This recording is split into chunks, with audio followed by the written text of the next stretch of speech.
Okay, this is Turning Point Podcast. I'm Tyrone Stevens. I'm your host.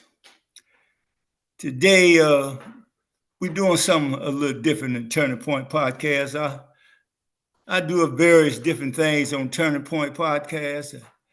I talk about various different subjects, and I've started interviewing.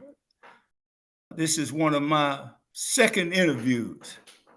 This is a gentleman by the name of Mackie Allen out of Pensacola, Florida. Now, I said that right this time, Mackie. I said Pensacola. It ain't Pepsi Cola. It's Yeah, Pensacola. Pensacola. Okay. Yeah. So it's my man Mackie Allen from Pensacola, Florida. And and I want to introduce Mackie, give a brief uh, bio on Mackie. Mackie done 26 years in prison. Went to prison at the age, I think it was 22 years old. He was a Correct. young man. He went to prison. And what struck me the most about Mackie, for me, is that he did 26 years, changed his life while he was in prison. He changed the way he was thinking while he was in prison. And that's not an easy thing to change your way of thinking. You go in one way, and a lot of people generally come out more in depth of how they went in. But Mackey decided he wanted to do something different with his life and got out and been out of prison for 16 years and had done something different with his life. And that just stood out to me because I knew a lot of people come out of prison and they have good intentions of doing certain things, but some sort of way they get sidetracked. Say, well, I'm going to do that when after I get myself straightened out, you know, whatever straighten out meant. And generally that meant financially most of the time. And but Mackey didn't go that route. He started his life how he seen fit to change his life. And I want to introduce Mackey, and we're gonna kind of talk about how that thing started. He had a life sentence, natural life, without the possibility of parole. And he had another additional 45 years that it was up to the judge discretion as whether or not, he was going to let him out on this 45 years or he do day for day. And Mackey wound up doing 26 years, in Exactly. Pensacola, in Florida. And that's pretty tough state prison in Florida. It's pretty tough. I've never been in a state prison in Florida, been in Michigan and Colorado, but any prison, is basically difficult. But, in Florida, they was pretty tough on black men in Florida and other people as well.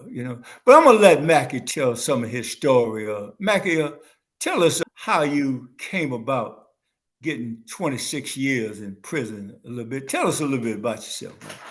Well, as you stated, Tyrone, and it's always my pleasure to converse with you, brother. But as you stated, I'm from Pensacola, single parent home. Two siblings, two brothers, who are no longer with us. None of my family, immediate family, is there, but my daughters. But anyways, I ended up in the commission of a robbery. I ended up taking the revolver, taking the gun from the police officer and emptying the gun on the police officer in the commission of a robbery. And I was thereby sentenced to natural life without the possibility of parole and a 45-year cap on top of that, of which the judge held full jurisdiction on illegally, might I add, because you're only supposed to hold a third of a jurisdiction on a sentence, but he held full jurisdiction. And what that did, that made me have a mandatory quarter, a mandatory 45 years on top of the natural life sentence without the possibility of parole. So the intent was for me to never ever get out of prison. It was a death sentence in a state to where they had took the death sentence out of. the electric chair was no longer being used. No one was no longer being executed in the state of Florida by death. So when did they stop the electric chair in Florida? But they had stopped it just recently before. I don't know the exact date when they actually started, but I know that what brought it about was the execution of one of the inmates that they had. And it was said that this particular inmate, when they first executed him, there's a certain amount of time on this person when you're executing him. When you put him in a chair and then you do the execution, for a certain amount of seconds, then the person is considered to be deemed dead. However, when they executed this person, after they let off electricity, you know, this person still had a pulse. And so they did it a second time. And thereby it became an inhumane act, because if you execute him and he don't die in the first jolt of electricity, then it became inhumane to do it a second time because he's already a vegetable. But they actually had to give him a second jolt in order for him to die. And so it became inhumane and they took it away. Well, let me jump in 1 second, Mackie, and ask you. Now, you say you unloaded a gun in a police officer. How many times did you shoot the police officer? Well, in the commission, when everything has occurred, he pulled the weapon, he struck me with the weapon. We ensued into a struggle. I got my hands on the weapon, and as we fought for the weapon, I gained control of the weapon. And his trying to use one of his tactics to throw me to the ground, what he actually did was threw himself to the ground, and it caused him to lose control of the gun. And I shot him 3 times in the store. The You first shot him bullet 3 times where, Mackie? in the store. I had no idea that he had on a bulletproof vest. Okay. I shot him. I shot him 1 time in the upper part of his chest. He rolled over, and then I fired 2 more into what I thought was his body, but however, it was into the vest. So at that time, were you at a stage that you was trying to take him out? Well, at that time, what had happened, I mean, the Tyrone. This frame of is what mind. Was you in the frame of and mind of taking him out? I was living a certain life. I was living a Okay. certain life, Tyrone, and and I had become a nuisance in my community. I was living a certain life. I lived with the gun. I lived by the gun. And it was definitely my intention that if I ever had to pull a gun on someone, that my intentions were, to take that person out. And so in the commission of a crime and an officer come upon you, and this officer in the struggle, the officer is saying things like, I'm gonna kill you, you son of a bitch, and you dead this and you dead that, and I'm gonna kill you. See, I didn't have on a bulletproof vest. I had no idea that he had on one.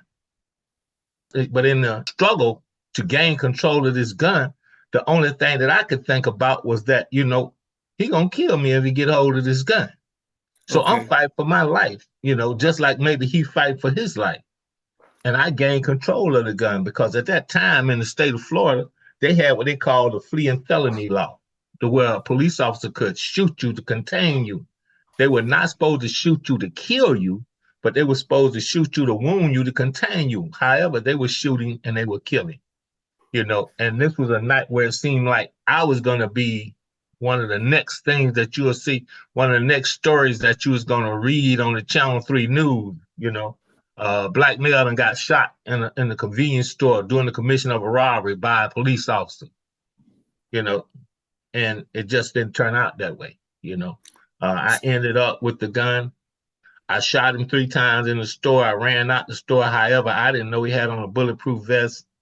By the time I got out and got in my car, he come out the store, and he had already pulled in behind me coming into the store. And he addressed me at the door before we even went in the store. He addressed me at the store. That's where it all started at. When he addressed me with that, hey, boy, where you going? Shit. That's how he addressed you. Yeah, that's how he addressed me. Hey, boy, where you going? Uh-huh. You know where you at? This kind of attitude. And I responded with the same energy. Yeah, I know where I'm at. And I got your boy hanging. That's what I told him. I got your boy hanging because that was the language back then. That was the lingo back then. You know, I got your boy hanging. When you talking to a person, understand me, you can see the racially related behavior coming from him. That energy was coming from him. You know, you called me a boy. I'm a grown ass man. So was that your way of thinking how you address the police? You didn't address the police, yes sir, no sir. You No, didn't address them no, I like did. that. No, I did, Tyrone. Hey, listen, Tyrone, when you live the life that I live, Tyrone, ain't no yes sir, no sir, in them streets like that, brother. And I lived the life that, and I was a personality. My personality was the character of the life that I lived. Yeah, I lived like that. I ain't say yes sir, no sir to people in the social structure unless and I just basically knew them and they deserved that from me. Don't get me wrong. Now, my mom raised me to be a respectable young man, right? right. But me being on my own and me being out there in the lifestyle, man, drugging and drinking and, So you and took on hustling, another personality. there was a whole different scheme. I was no longer Lil Mackey. I was no longer the little guy in the neighborhood that my auntie loved and the neighbors say he's such a nice boy, Jesse. No, I wasn't that guy no more. I was Did, do did dirt. they have a nickname they called you at that time? Yeah, they called me a whole bunch of shit at that time. They called me a whole bunch of stuff at that time, Tyrone. You hear me? So They you called me tried do so dirty, you tried to live up to some of macaroni. that shit too, huh? Yeah, even in the military, I had to went into the military, Tyrone, and even there, I carried the lifestyle with me. I end up, in the military. Life was fast. I saw a lot of things. I did a lot of things. I met a lot of people. And you'll be surprised at the people that you'll meet in the military because they just like anywhere else. They hustlers and they end up in there for whatever reason or however. Some running from the law, some just wanted to do something different. And I mess around there in one of the same incidents, man. And I look at the pattern. I just couldn't stand for a white dude, right, to address me like he was talking to a boy. And one did, he was an NCO. I was in the military as NCO. And, he said something to me and it was crazy. And I can't remember exactly what it was, but I can remember saying, what you said, mother? I can remember Right. saying that, right? And I can remember him saying, if you keep your mother out the street, she won't get fucked. And I beat him up. And Right, that caused me to get discharged out of the military. So there was a pattern of things that would go on, and I matched the energy, especially if it seemed racially related. so let me ask you something. So how did the robbery come into play? I mean, you were going into the store. Well, So this is what actually happened.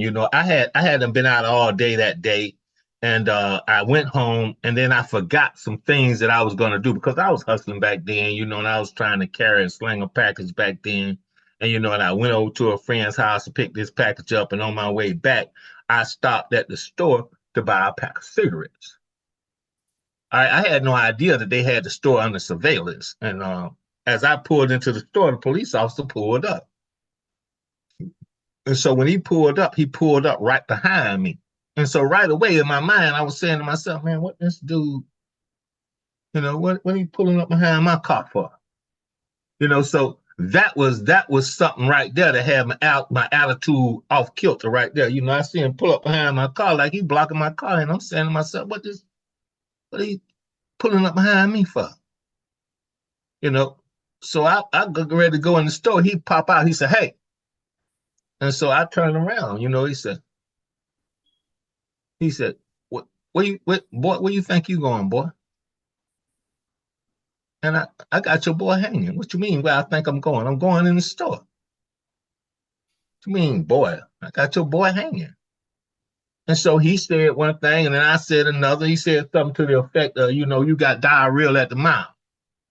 I said, I'm a grown ass man. I can say what I want to say. And I opened the door and proceeded into the store. He came in behind me. And once I walked up to the cashier and I said, I want to get a pack of Cool Filter King. He said, okay. He said, put your hands on the counter. I said, put my hands on the counter. He said, yeah, put your hands on the counter. I said, for what? I ain't did nothing. That's when he snapped his holster loose and he said, if I tell you again, you ain't gonna like the way I tell you. So I'm looking at him I'm packed. I got a pistol on me, you know, and I'm trying to avoid getting up on this counter because I don't want him to find this pistol. And so he comes up and he kind of like pushed me in the back and said, "Get up on the counter, boy." So I put my hands on the counter. But then I came off the counter again. And when I came off the counter, that's when he kicked my legs apart. He kicked one of my legs apart. But when he kicked my leg apart, I felt the gun slipping. And so I come up off the counter because I didn't want the gun. I'm trying to trap the gun and keep the gun from falling down my pants leg. Because the Right. gun is slipping now, because it was in my waistband, but it's slipping now. It done fell down, it's going down my pants leg. And so when I came off, he pushed me forward again. And that's when I tried to step back and the gun came to the floor out of my pants leg. When he seen the gun, he kicked at the gun. When he saw my gun fall to the floor, he kicked at the gun. And when he kicked at the gun, I turned around and I was about to reach down for the gun, but by the grace of God, I didn't because he'd had a clean shot on me. He come out, and when he come out, I began to struggle with him. I grabbed his arm as he was coming out of his holster, and we began to struggle with the gun. And So how at that time, Mackie, did you feel like that had if you feel like you would put your hands up for arrest, you didn't feel like that would have saved you then. Well, it had gone beyond that. Okay. It had already gotten beyond that, Tyrone. It had gotten beyond me just putting my hands on the counter now. It hadn't happened.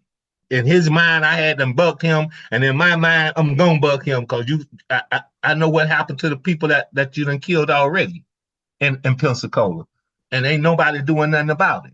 Wasn't no George Floyd parade protest about the people that they had already shot. One guy 17 times up under a house, another kid blowed in half by a pump shotgun. So I would have been the next statistic. I would have Right. been the next one that in the Escambia County, in the city of Pensacola, Escambia County, that got killed or shot down by a police officer in the commission of a robbery or an arrest. And I fought for Wow. my life. So you wind up running out the joint I after you ended up shot him. leaving the store. I ran out the store because I thought I had killed him in the store because he was Right. laying there, and he was rolling backwards and forth, and I had to pop him in the chest. I had to put two right in his back. When he rolled over, I had to put two in his back. By the grace of God, I didn't kill him because I Right. wouldn't Right. be here today. You get what I'm saying? Yeah. And when I ran out the store, throughout the struggle, somehow I don't have my keys. I'm searching for my keys in the car. I'm looking for my keys, and then I said, I think about the key that I got on the passenger side up under the foot mat. So I reach over there and pull that out because it was taped up under there. And I get that key and I stick it in the ignition. And when I crank it up, only thing I could feel was a car that rammed into the back of my car. I think it's another police officer because I just killed one inside the store. I forgot that he pulled up behind me. So when he shined his big light, So he came out the store, yeah, he came out the not store, into his car. got into his car while I was bent down in my car. I didn't see him come out the store. So where's the pistol that you had at this point? Is it still in the store? It's still in the store. It's still in the store, Tyrone. I got his gun, my gun in the store. I got the 357 Magnum. So I Wow. crawled out on the passenger side of the car. I didn't get out on the driver's side. He said, "Get out with your hands up." I know I done killed one in the store. And if I get out on this side with, the officer's gun in my hand and with a gun in my hand, they're going to gun me down. So I crawled out. I got to get away right now. The only thing that was in my head, Tyrone, was to get away. Right. Get away. You done killed an officer, a white dude, a white boy, police officer. You know, Yeah, you got big trouble. I got to go. I got to go. And so when Yeah. I come out on the passenger side, the only way that I could go is that I knew that I had to pop off on this guy that was behind me. So Wow. I come up and I fired off the last shots that was in the gun right into the windshield, not knowing that it was the same officer. Once I popped off on him and I see the windshield shatter, I took off and went to running.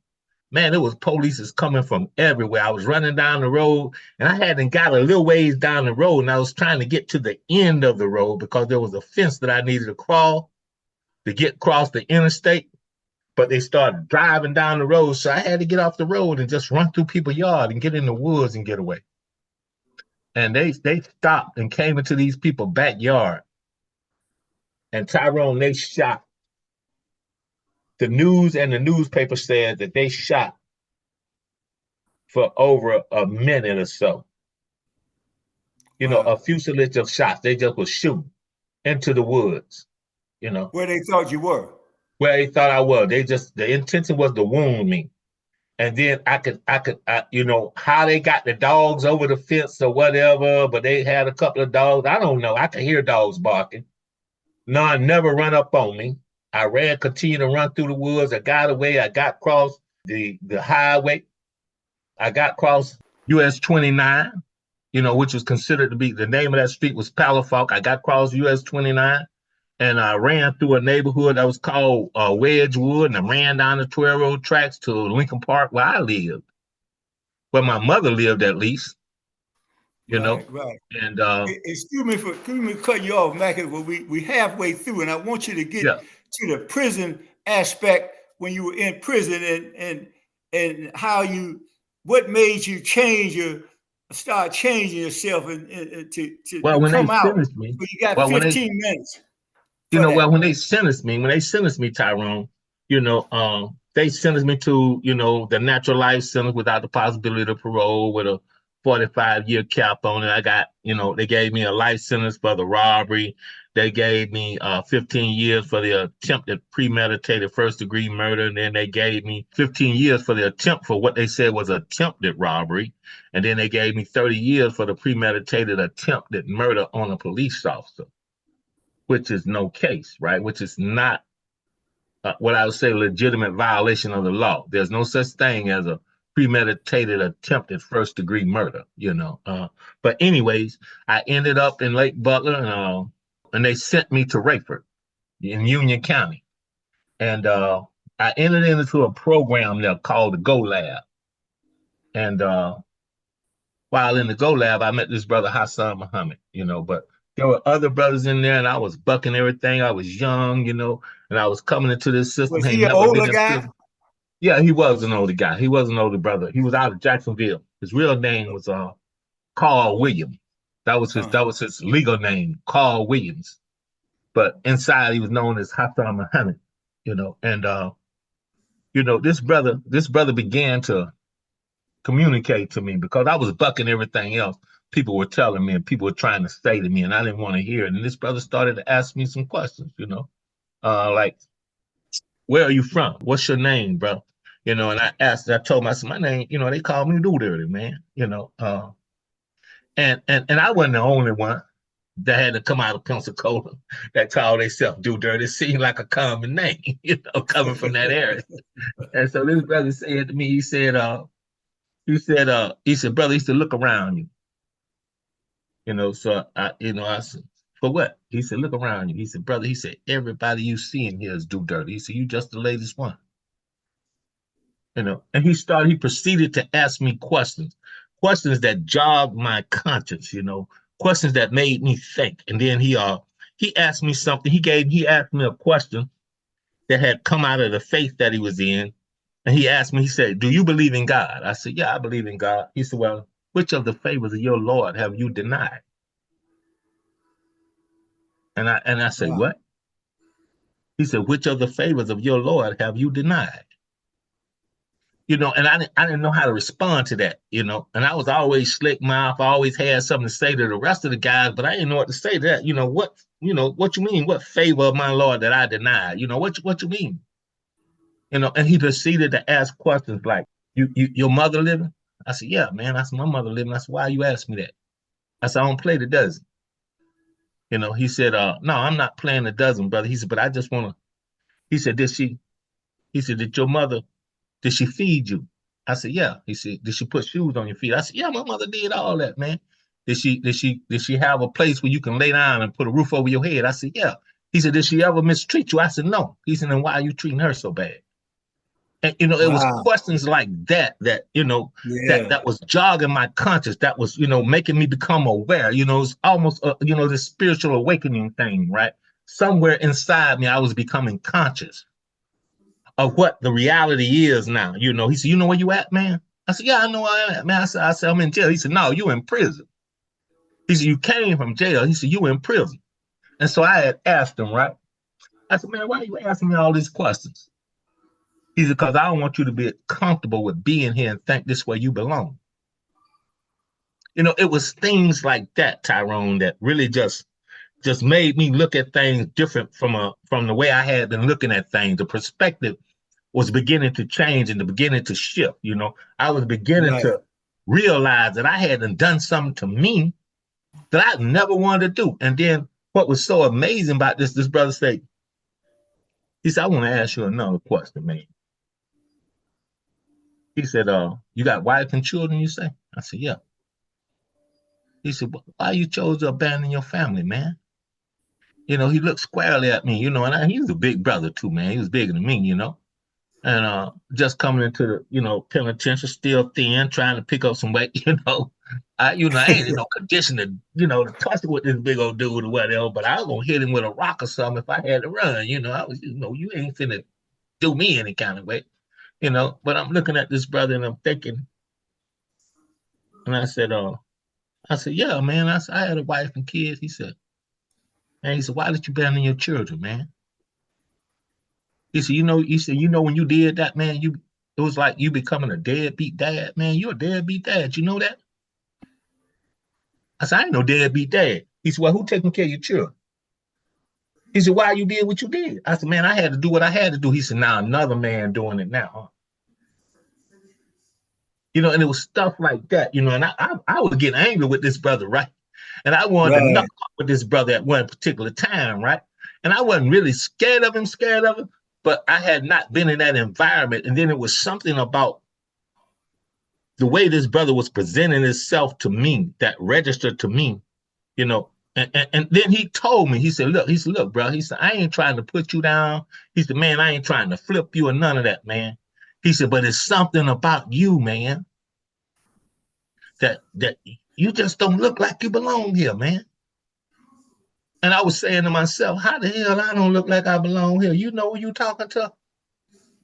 Do you know how I lived on these streets, man? But that was the awakening of something totally different inside of my thinking, inside of my head, inside of my heart, man. It moved me to a place, Tyrone, to where I realized, and it fell on me, man, like a ton of bricks or something. Damn, I'm screwed up, man. Yeah. He said, "You got a natural life sentence, brother, without the possibility of parole. They intended for you to die in here, man." And said, "Then they gave you 45 years and the judge held full judge." I said, "How you know that?" He said, "It's in the law books." He said, "It's up there in the cases." He said, "You got a fresh case up there, man." He said, "Let's go to the library and I'll show it to you." And we went to the library and he showed it to me. And that's when my awakening started to happen. Something spiritual started to turn to me when I looked and I seen that. And then he said, "I want to show you something else." He said, "Read this right here." And it was the 13th Amendment of our U.S. Constitution. And it was talking about how slavery still exists under the conditions that you duly commit a crime and be found guilty in a court of law. They can sentence you to prison and slavery be enacted all over again. You know, that it had not been abolished up under those circumstances. The 13th Yeah. Amendment. So would you say that's where you started your rehabilitation at that point? You started what the brother was doing was helping you rehabilitate yourself at that time. Did the prison system have a rehabilitation What they program then? did, what they did, they had the 150 hours of schooling, ABE. In other words, that was like the first, second, third grade learning to teach you how to read, write, and multiply and add and subtract. But there was no real college courses or whatever. You just had ABE 1, 2, and 3, and that was equivalent to having Okay. an elementary education. you know, Okay. uh, well enough for you to read and write. You know what I'm saying? There Yeah. was no, there was some vocations. You had the metal plant where you go in there and make the bunk beds that you sleep in prison. Then you had the tag plant where you go and make the tags that go through all out the state, Florida and wherever else in the in Florida, in the United States possibly. And those were the vocations that you had. Then they had an upholstery shop, but that was basically it. And a mechanic shop. That was basically it. There was Right. no real big educational things there. But the education came with this brother every day coming and me and this brother walking and around the track. And then it became me and three or four more younger brothers. We all walking around the track. He got a pencil and he drawing in the red clay around the track and putting stuff down and making expressions and stuff on the ground. And it was an education that I couldn't get, in their schoolhouse, you Right. know. And then in the evenings, he told me he had me to start a reading process. He said for the brothers in that dorm with you that can't read, man, he said, you on one night you get the Bible and y'all read from the Bible. The next night y'all get the Quran and y'all read from the Quran and y'all read in a circle and y'all read out loud so you can help those brothers that struggle with reading. And come to find out, man, that through that process, man, he was training me how to reach other brothers and bring other brothers out of the foolishness, especially the young dudes that I was in the dorms with, you know. Hmm. Well, Mackie, you got 5 minutes to wrap it up. So why don't you wrap it up in You know, the best you can with that Yeah, 5 minutes? I never gave up, Tyrone. That's the whole hit. Once this brother started to educate me and started to wake my thinking up, and this was every day, he had some things that he was saying to me. And for 9 years, I was with this brother. I knew this brother, and this brother poured into me those 9 years. And it woke me up and it showed me how to fish for other young brothers. It said, each one teach one. Well, he showed me how to fish in a pond that was full of fishes. I have a bucket of fish. And these brothers will be walking with me like we used to walk with him. And I'll be talking to them and asking them the same kind of questions that he would ask me. Because see, the thing was to understand this, right? Above and beyond. When a young brother come into the penitentiary, he really just trying to fit into the environment that's there. He don't really know what he up against. He really don't. But to keep him from getting caught Hmm. up into being a homosexual or turning out or all this other crazy stuff, getting in trouble and all this kind of stuff, to wake them up made prison a safer environment for the people because it's the young people in the penitentiary, man, that flips it because we didn't know how to do time. And see, we come in there, we're gonna do some stuff to aggravate them lifers and them old timers that's in the penitentiary, and then somebody gonna get stuck up, somebody gonna get killed, and what have you. So it was a life-saving effort that was being made with me and others that he trained me how to do with others. And at the same time, me being freed from that helped free me from the circumstances. And they sent me to the LIFA program, and I got to the LIFA program, and I was down the LIFA program. I had no idea I was going there. I just knew they transferred me there. When I got there, man, things went to my best, and they was in my best favor. I ended up at work police, and from work police, I ended up paroling out on July the 2nd in 2008. And when I Wow. walked through them gates, man, when I walked through them gates, I walked through them gates. I was paroled out on a natural life sentence without the possibility of parole. And it was a 45-year cap sitting on top of like this cap sitting on my head. That meant that if I hadn't did 45 years mandatory, see that judge, from what I understand, he died with that jurisdiction on me. So that was a lock. That was what they call card lock. Katie had them barred the door. You ain't gonna get out, man. You're gonna die in the penitentiary. Because ain't no way in the world you're gonna do a 45-year mandatory sentence and be up through it. So you start going to the library and you did your own law work? Well, I did my law work, but man, my law work wouldn't free me. Cause see, I was a black man who had done shot a police officer in Pensacola, Florida. Right. The courts wasn't gonna overturn that, not in Escambia County. There was no possible way they was gonna do it. Even though Okay. they knew they had engaged me in an illegal sentence, with the 45 years. The judge had to illegally held full jurisdiction on it, which was enough understanding for the sidebar venue to flip the case, but it didn't happen. Everything I sent to the courts, they denied it. And then they sent me a letter telling me that if I sent anything else into the court, because everything that I sent into the court, they said it was frivolous, that it Right. was frivolous. Yeah, that it had no merit. Yeah. And that I was going to have to start paying to send a motion into the courts.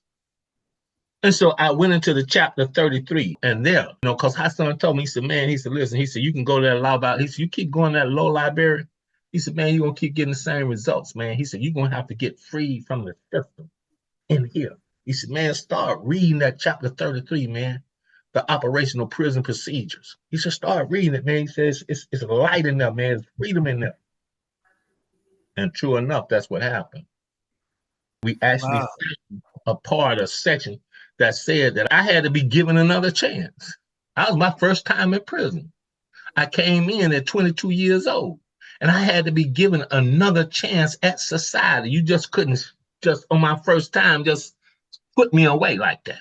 And I hadn't committed no murder.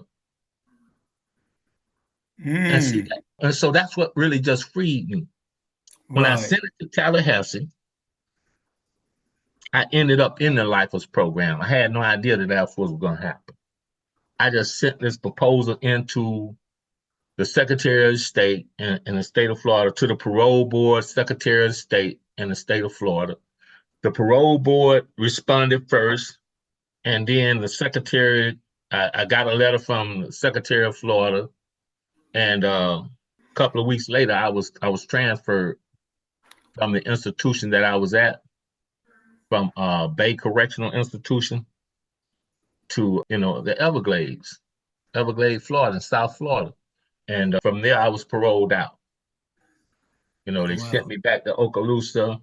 I walked out of the prison July the 2nd, 2008, and I ain't looked back, man. I was Well, done with prison. I was done with committing crimes. I hadn't come into my own as a human being. I hadn't come to a point to where I realized, right, that there was a way that I could live and that there was a way that I could come up. And see, so I had devised my own plan. See, I didn't come out of the penitentiary looking for handouts. I didn't come out looking for my family to do anything for me. I didn't come out looking for nobody in society to do anything for me. When I came out, I had what I call a po' boy financial package, how to save my money and cause my money to grow and flip every year, right? Um, I had I had to develop this program that was called a daily exchange program where I can change, unfavorable behavior into favorable behavior, bad behavior so into you good you behavior. did this program, you developed this program while you was in prison. While I was in prison, and I was actually working with, inmates in prison with this program, and drawing up, financial plans for them when they got out and this kind of stuff. And that's kind of how I hustled my money in there. Them guys started looking at what I was doing. They started sensing it because I would actually tell them, and I said, man, you getting ready to get out now. You getting ready to EOS, man. I said, look, you need to have your financial plan on how to get out there, get you a job, man, make your money turn over every year. And you need to have some out there, man, where you can change undesired behavior into desired behavior. Wow. And so That was at pretty Bay brilliant, Correctional, man, for you to do that. yeah, actually at Bay Correctional, they allowed me to have a space to where I could bring them in there, after the Juma service, and I could bring brothers in there. We'll be in there. We'll be talking about living differently, once we got out. Wow. I'll never forget this classification lady, and for lack of a better reason, for her anonymity, right? She said, well, why don't you address the superintendent of programs about what you want to do and what you got here? She said, this is great, man. And she said, as an EOS package, end of sentence package, you could be the person that facilitate this to the guys that are going home so that they'll know how to go out there and stay. And so I addressed him and I showed it to him. Okay. And he said, well, yeah. He said, you know what? He said, I like this financial thing you got here. He said, Is it okay that I make a copy of it? I was smart enough to say no.